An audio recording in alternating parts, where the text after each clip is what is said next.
Ineenkwentro ni Perel ang isang ibon na bato habang ito'y naglipad sa itaas ng daliri ng Diyos.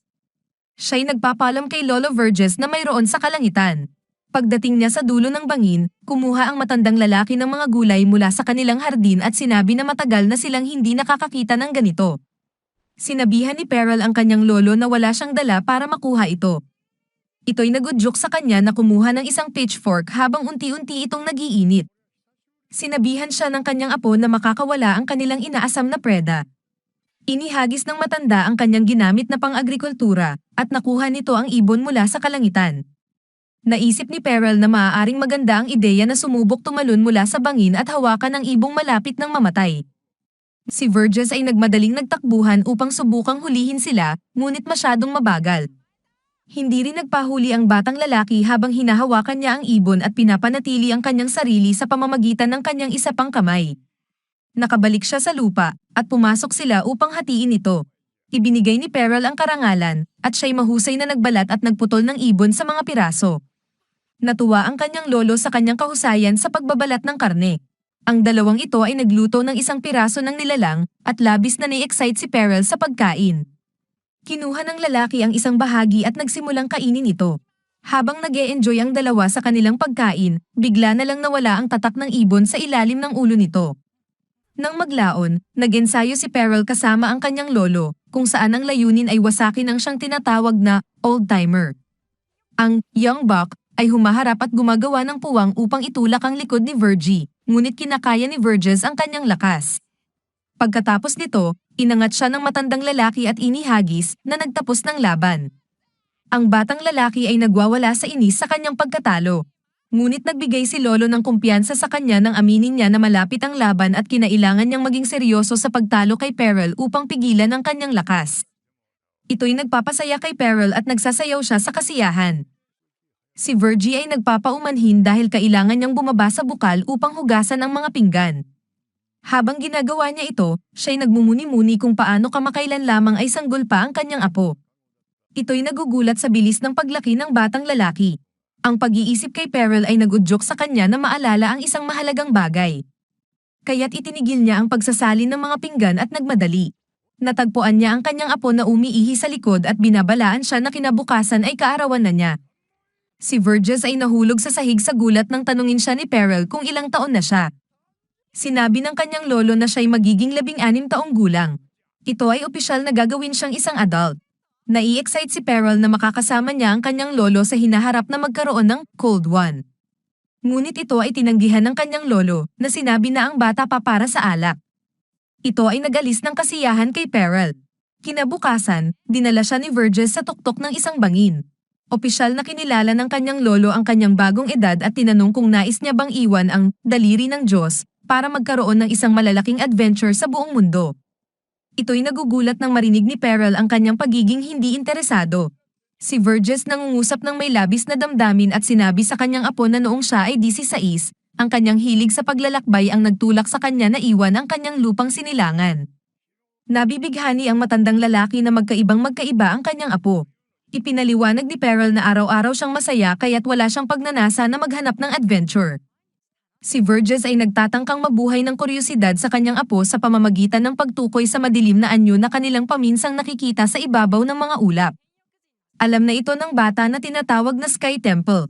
Idinagdag ng kanyang lolo na ito ay nilikha ng mga diyosa mula sa rasang kilalang Celestials. Saad niya na ito ay lumulutang sa kalangitan, ngunit tiyak si Perel na nakita na ito ni Vergie dati.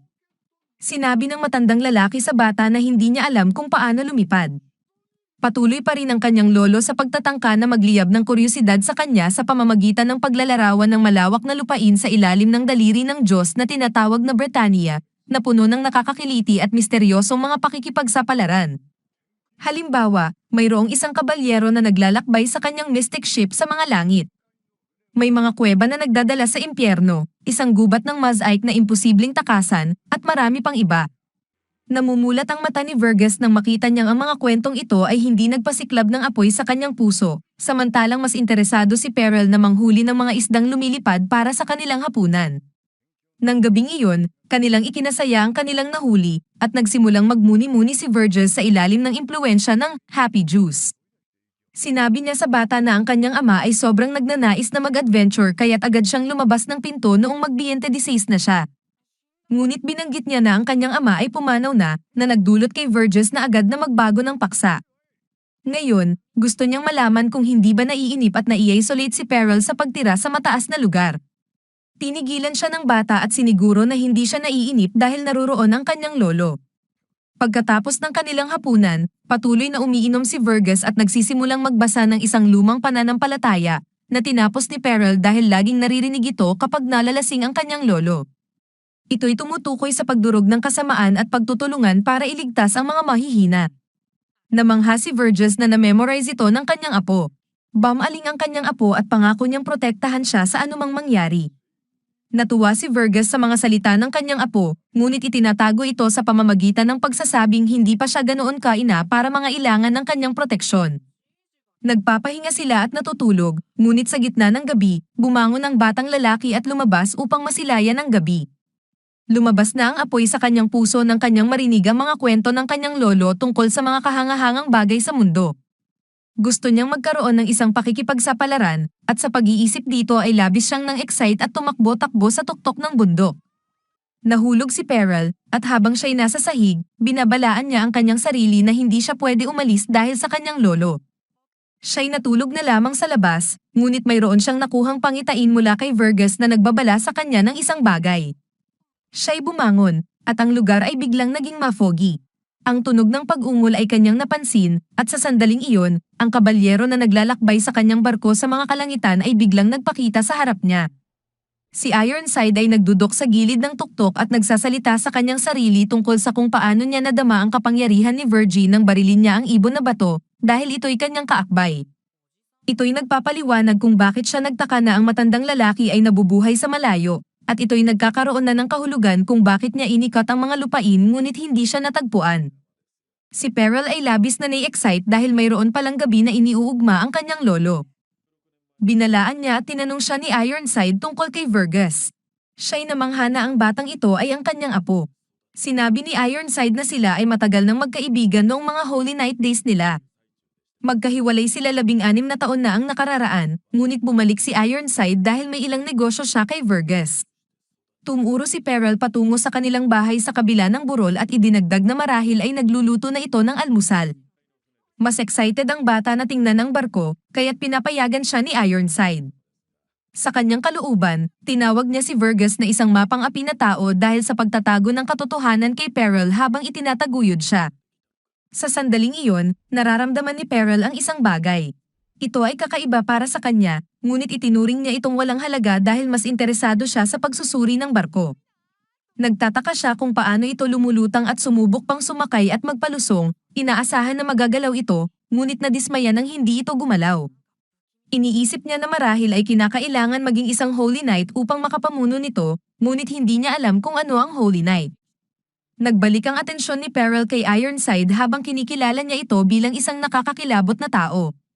Isinabat niya ang pala at tumakbo papunta sa kanilang bahay, na nauunawaan na maaaring may masamang layunin ang estranghero na ito. Sa mga sandaling iyon, naglilinis si Verges ng mga gulay habang nagrereklamo na tumakas si Peril ng maaga sa umaga. Nahinto siya sa gulat nang marinig niyang binabatikos ni Ironside kung paano niya ginagamit ang espada na ibinigay ng hari bilang kutsilyo sa kusina. Kasunod ng mga salitang ito ay isang atake na nasampulan ng pagtanggi, ngunit nagdulot ito ng pagbagsak ng matandang lalaki sa bahay. Inamin ng intruso na hinahanap niya si Verges dahil 16 na taon na ang nakararaan, itinriderito nito ang kanilang amo at tumakas. Hindi niya inaasahan na matagpuan ito na masayang namumuhay sa harapyerong lugar. Ipinahayag ni Verges na sila ang mga traidor, kaya't siya ang nagputol ng koneksyon sa kanila. Kaagad siyang nakabangon at inatake si Ironside na nagdulot ng isang mataas na lebel na palitan ng laban. Ang intruso ay nakakuha ng agwat at bamutes ng krus sa anyong sugat sa tiyan ni Verges gamit ang kanyang mahika. Dumating si Peril sa sandaling iyon at pinagsabihan siyang itigil ang laban.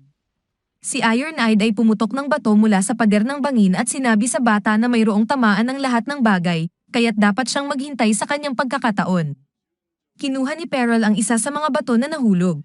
Sumalpok siya mula sa bangin at itinapon ito sa kabalyero, inuutusan na lumayo ito sa kanyang lolo.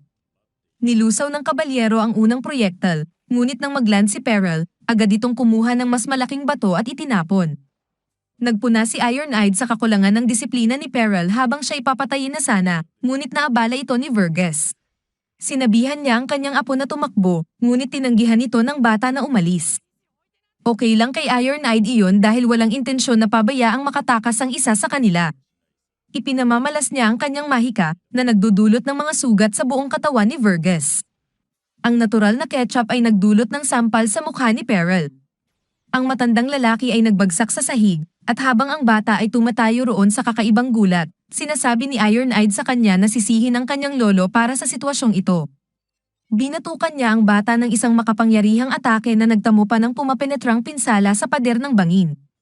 Si Peril ay nahulog pabalik ngunit nanatiling nakatayo at nagtapon ng suntok. Ngunit ito'y mahina dahil sa mga pinsalang natanggap niya. Sinikmura siya ng sagad-sagaran ni Iron-Eyed. Gusto malaman ni Verges kung bakit siya pinuntirya matapos ang maraming taon. Ipinahayag ng kabalyero na ilang araw na lang ang nakararaan nang sila'y bigyan ng isang malagim na hula na isang grupo na tinatawag na Four Knights of the Apocalypse ang magdudulot ng pagkasira sa kanilang leader, si King Arthur. Wala silang kaalaman tungkol sa grupo na ito ng Four Knights of the Apocalypse, kaya't nagpasya silang wasakin ang sinumang may potensyal na maging isa sa kanilang mga miyembro, anuman ang kalagayan ni Verges. Maaaring may pagkakataon na isa siya sa mga ito. Siya'y labis na naguguluhan kung bakit tinamaan ni Iron-Eyed si Peril. Nagtataka ang lolo kung wala itong habag sa kanyang pag-alis. Ipinahayag ni Iron-Eyed na lahat ng kanyang mga aksyon ay para sa mas malalim na kadahilanan. Nagmamakaawa si Verges kay Peril habang sinusubukang umupo, ngunit siya'y nagulat nang makitang nakatayo ang bata. Tumutulo ng luha ang bata at humihingi rin ng paumanhin dahil hindi niya nagawa ang anumang paraan upang protektahan ang kanyang lolo. Itinama ito ni Verges at ipinaalam sa kanya na siya ang dapat na nagprotekta sa kanya.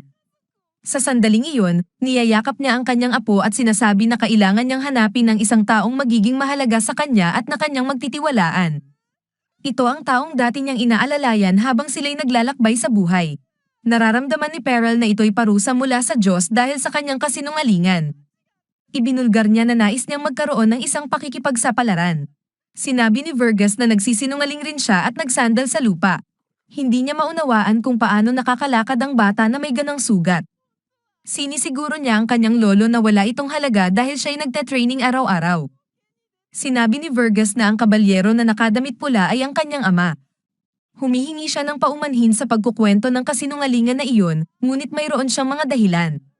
Hindi ito pinaniniwalaan ni Peril dahil hindi niya maunawaan kung bakit magagawa ng kanyang ama ang ganitong masamang bagay.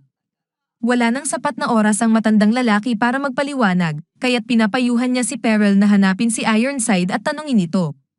Sinasabi niya kay Peril na kailangan nitong maghanda para sa isang paglalakbay, ngunit hindi nais ng bata na maglakbay ng mag-isa. Sa huling lakas niya, hinihimas ang ulo ng kanyang apo, itinuturing ito na si Peril ay palaging kasama niya, at na si Peril ay ang kanyang pag-asa. Ang kanyang kamay ay bumagsak habang bumubuwal ang kanyang buhay. Sa mga pangyayaring iyon, inilibing ni Peril ang kanyang lolo at namuhay ng ilang panahon na mag-isa. Habang inaayos niya ang lugar, natagpuan niya ang isang kahon na gawa sa kahoy na naglalaman ng bago at maayos na damit. Mayroong isang sulat na nagpapaliwanag na ito ay para sa araw na magpasya siyang umalis. Siya'y umiiyak habang hawak ito. Lumipas ang ilang panahon, at sa wakas ay nagpasya si Peril na maglakbay. Isinuot niya ang kanyang Lolo Verges cape at helmet. Pagkatapos niyang magbigay galang sa kanya, nasira ang kanyang malamig na pag-alis nang siya'y madapa. Ngunit nagsimula na siyang bumaba ng paunti-unti na halos magkaroon ng ilang malalapit na pagkahulog sa daan. Ipinagdiriwang niya nang makita niya ang lupa sa ibaba ngunit labis siyang nagkasayahan at nahulog. Siya'y nahulog sa ibon na bato, ngunit ito'y itinapon siya nito. Nangako si Peril na kakainin niya ang mga ito para sa kanilang pagsusumpa. Isang puno ang nagpuksa ng kanyang pagkakabagsak habang siya'y hinahaplos ng lupa para sa kanyang unang paglanding.